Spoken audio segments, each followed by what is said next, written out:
Satellite. Satellite क्या है?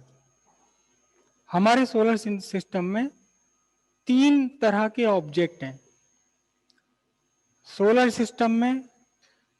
एक तो है स्टार, जिसे हम कहते हैं सन, ठीक है।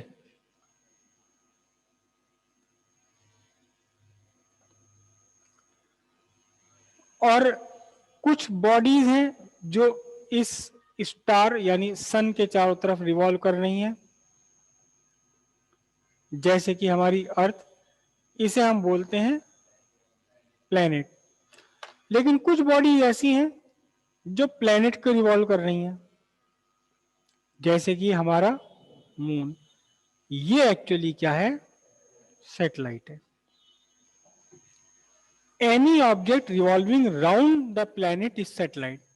Any object revolving round a sun, round a star is a planet.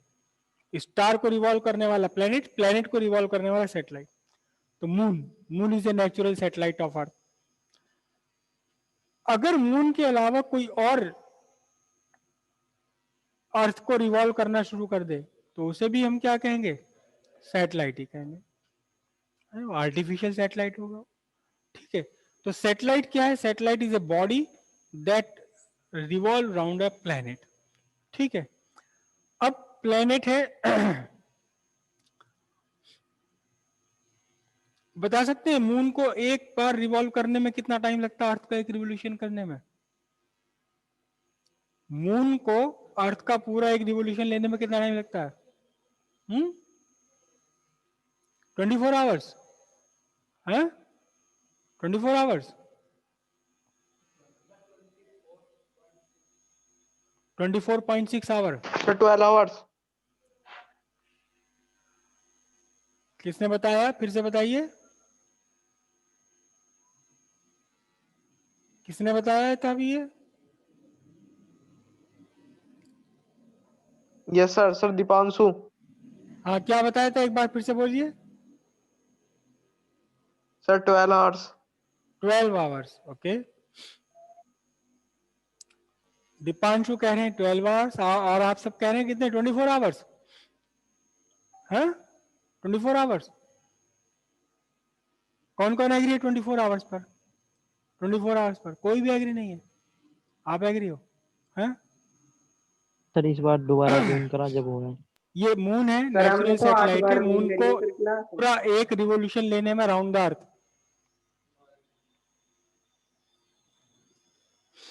27.3 days लगते हैं। 27.3 डेज।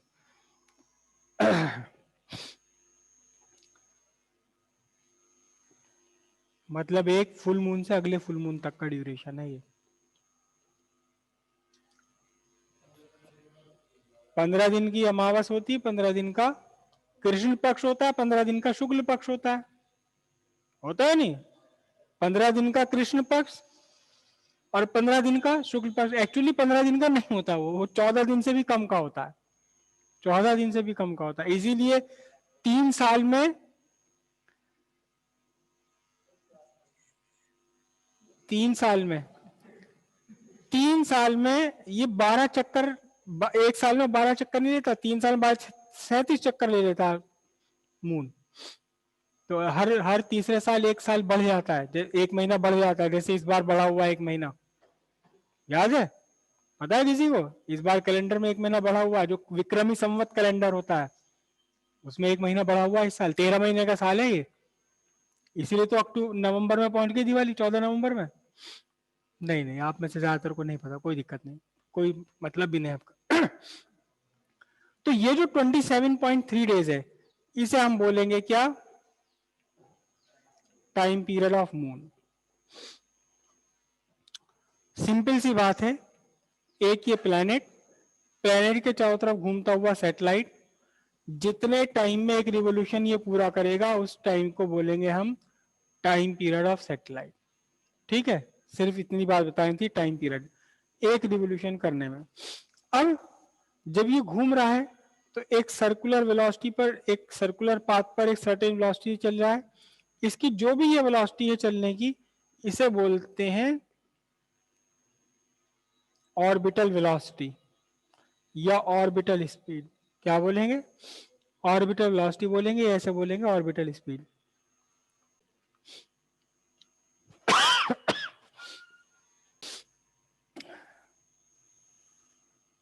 ओके, ये orbital velocity for a satellite orbiting very close to earth. मतलब एच की वैल्यू बहुत बहुत बहुत कम है, किससे? आर से। तो यहां निकल लेकर आए इस फॉर्मूले में, यहां इस फॉर्मूले में एच को लेकर आऊं मैं, तो v इज इक्वल टू कितना होगा?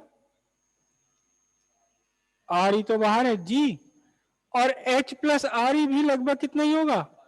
आर ई के इक्वल ही होगा, क्योंकि v h की वैल्यू है ही नहीं कुछ। इसको मैंने अंदर लिया जी आर ई, है ना, जी आर ई। जबरदस्ती टू लगाऊं? लगा दे। तो देखो ध्यान से, स्क्वायर रूट ऑफ टू से मल्टीप्लाई करा, स्क्वायर रूट ऑफ 2 से ही डिवाइड करना पड़ेगा। नहीं नहीं, क्या आ गई? अच्छा, वेलोसिटी वो जो प्रोजेक्टाइल की निकाली थी, हाँ हाँ बिल्कुल, यही तो सारी सुंदरता है फिजिक्स की। चाहे कहीं से ही पकड़ लो फिजिक्स को, तो बस पकड़ मजबूत होनी चाहिए आपकी। तो ये क्या है? एस के वेलोसिटी। ऑर्बिटल वेलोसिटी को वीओ से लिखते हैं, स्क्वायर रूट ऑफ 2। तो क्या पता लगा कि एक सैटेलाइट जो अर्थ के बहुत पास रिवॉल्व कर रहा है, उसकी ऑर्बिटल वेलोसिटी एस्केप वेलोसिटी का 1/√2 टाइम्स होती है। या इसको थोड़ा सा अगर मैं और क्रॉस मल्टीप्लाई कर दूं तो क्या हो जाएगा? V G is equal to square root of V not. Escape velocity क्या है? अर्थ के बहुत पास ऑर्बिट रिवॉल्व करते हुए सैटेलाइट की ऑर्बिटल वेलोसिटी से √2 टाइम्स है। मतलब क्या हुआ इसका? बहुत ध्यान से समझना, देखो बहुत ध्यान से समझना। ये है अर्थ, और यहां एक सैटेलाइट बिल्कुल क्लोज अर्थ के सरफेस के बहुत पास ऑर्बिटल क्या कर रहा है? रिवॉल्व कर रहा है। कितनी वेलोसिटी से रिवॉल्व कर रहा है? ये रिवॉल्व कर रहा है वीओ वेलोसिटी से। अगर आप इसमें किसी जुगाड़ से, किसी तरीके से इसकी वेलोसिटी वी नॉट से इंक्रीज कर दें, कितनी इंक्रीज कर दें? √2 टाइम्स इंक्रीज कर दें, तो ये क्या बन जाएगी? अब ये एस्केप वेलोसिटी बन जाएगी, और ये छोड़ के चला जाएगा अर्थ को हमेशा के लिए।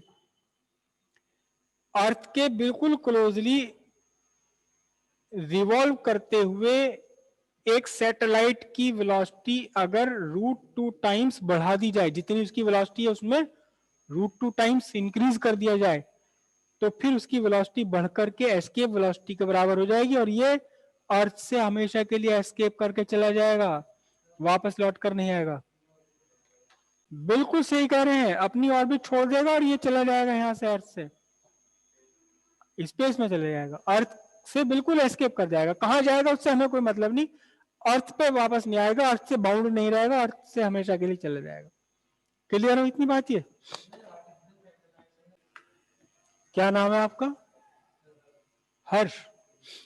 हर्ष ये बात पूछ रहे हैं कि एक अर्थ है, अर्थ का सैटेलाइट है, आर्टिफिशियल सैटेलाइट है, मतलब ये चिंता कर रहे हैं कि नेटवर्क भाग तो नहीं जाएगा मेरे टीवी का, क्योंकि वो सैटेलाइट टीवी लगा रखा है इन्होंने घर में, कि नेटवर्क भाग तो नहीं जाएगा, बस सैटेलाइट इधर उधर हो गया तो फिर मैं कहां ढूंढूंगा सैटेलाइट को, कहां पहुंच गया वो। तो सैटेलाइट को अपने ऑर्बिट में कैसे मेंटेन रखते हैं?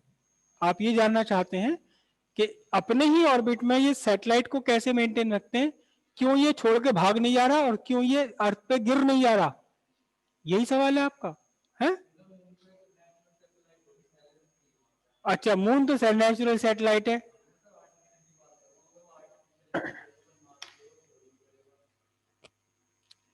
फिर से बोलिए, आप कह रहे हैं आर्टिफिशियल सैटेलाइट की बात कह रहे हैं, आर्टिफिशियल की बात कह रहे हो आप?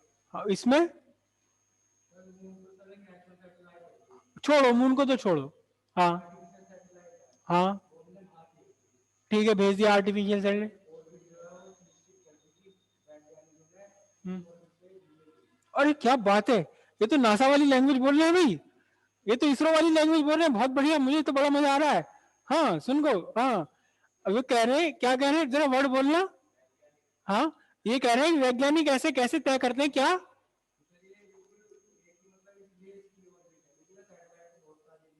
हाँ, वैज्ञानिक कैसे तय करते हैं कि ये सैटेलाइट अपनी ऑर्बिट में ही बरर है, या ऑर्बिट कैसे डिसाइड करते हैं वो?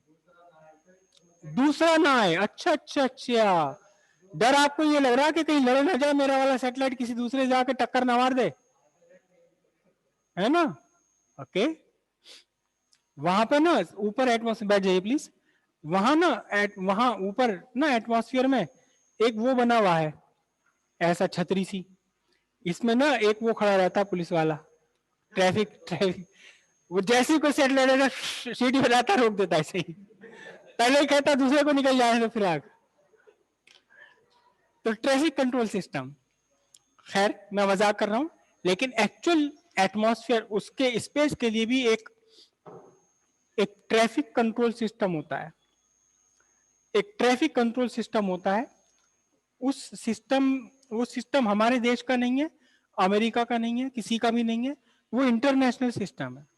यानी अगर आपको कोई अपना सैटेलाइट छोड़ना है आगे चलकर, तो पहले आपको इस ट्रैफिक कंट्रोल सिस्टम से आपको कांटेक्ट करना पड़ेगा, आपने इन्हें बताना पड़ेगा कि मुझे एक सैटेलाइट भेजना है और किस काम के लिए भेजना है। फिर ये आपको बताएंगे कि इस सैटेलाइट की ऊंचाई कितनी आपको रखनी है, और ऊंचाई से स्पीड की स्पीड डिसाइड हो जाती है।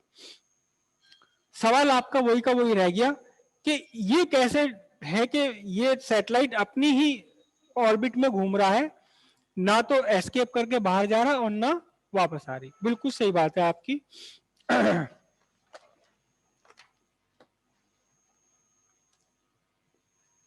केवल हर्ष नाम है आपका या हर्षवर्धन नाम है? हर्ष, हर्ष के वो तो खैर सरनेम हो गया, सरनेम हो गया वो तो आपका।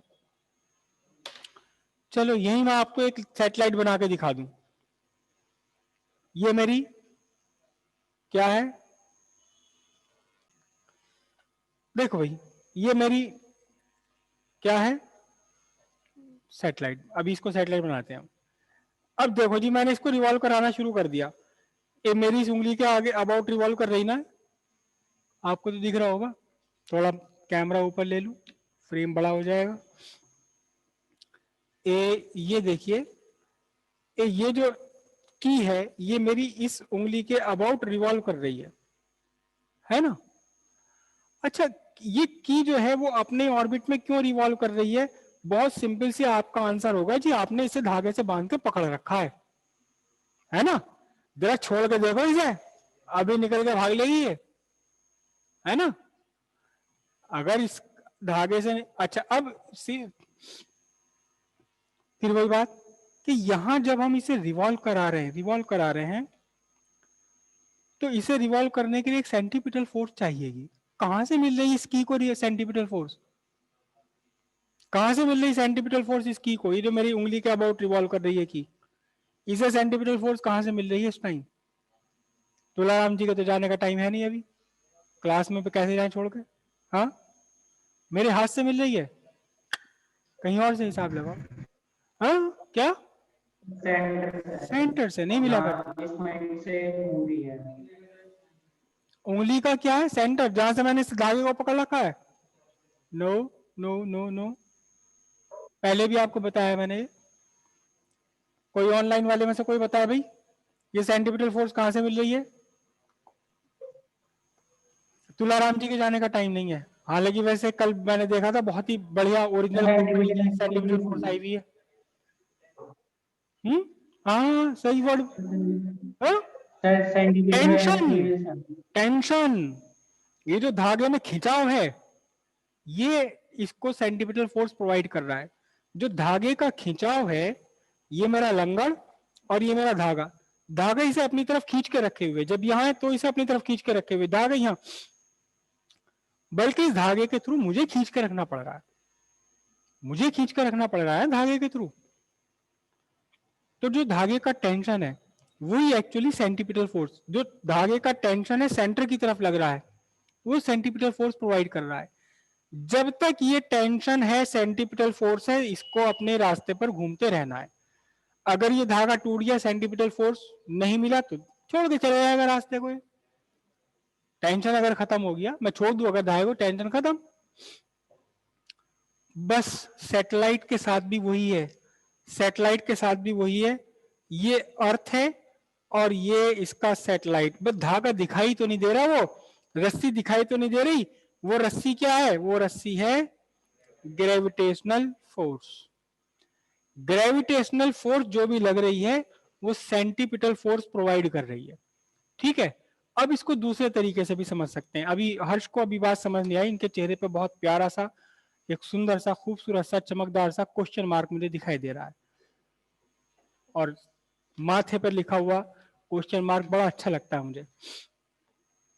बात समझ नहीं आई गुरुजी, क्या बोल रहे हो कि ग्रेविटेशनल फोर्स है, दिखाई नहीं दे रही, ऐसा वैसा, मुझे समझ में ना आ रहा। बहुत अभी समझ में आएगा। देखो, अगर ये ग्रेविटेशनल फोर्स ना हो, ये ग्रेविटेशनल फोर्स का बंधन ना हो, अगर ये इसकी बंदिश ना हो, तो क्या होगा?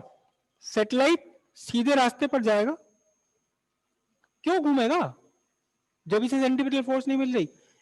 तो ये मेरा अर्थ का ऑर्बिट है। बिल्कुल यही इमेजिन करो कि सेंटीपिटल फोर्स नहीं मिली, सेंटीपिटल फोर्स नहीं मिली, अभी ये सैटेलाइट यहां था, फिर यहां पहुंचा, फिर यहां पहुंचा, फिर यहां पहुंचा, लेकिन अर्थ का जो ग्रेविटेशन है वो कहता कहां जा रहा है?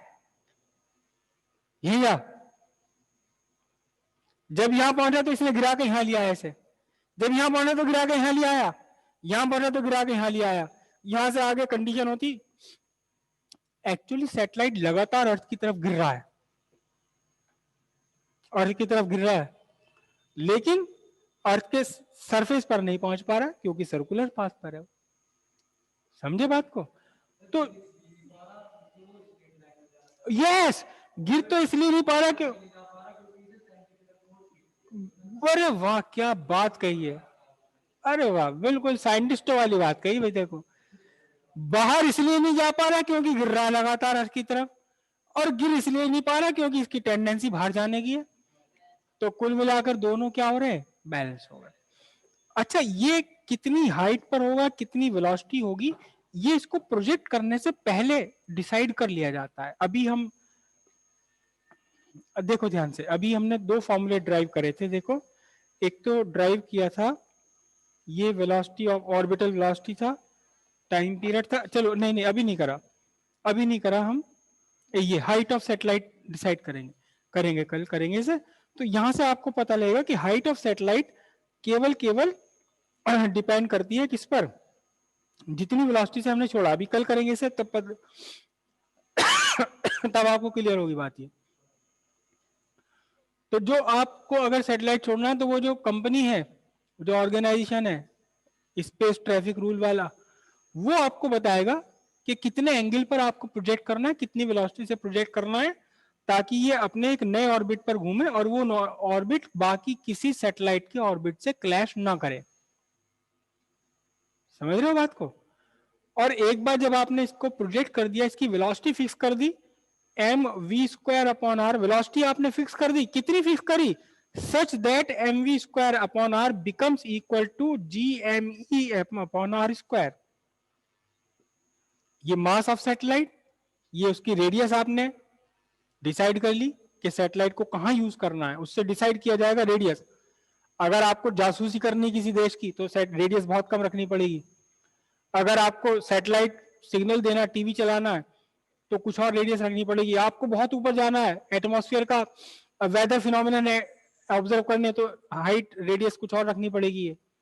तो अपने हिसाब से आपने रेडियस डिसाइड करी, वहां से आपके पास फिर ये फॉर्मूला देखा, इन सबको कैलकुलेट करके आपने वी डिसाइड कर लिया।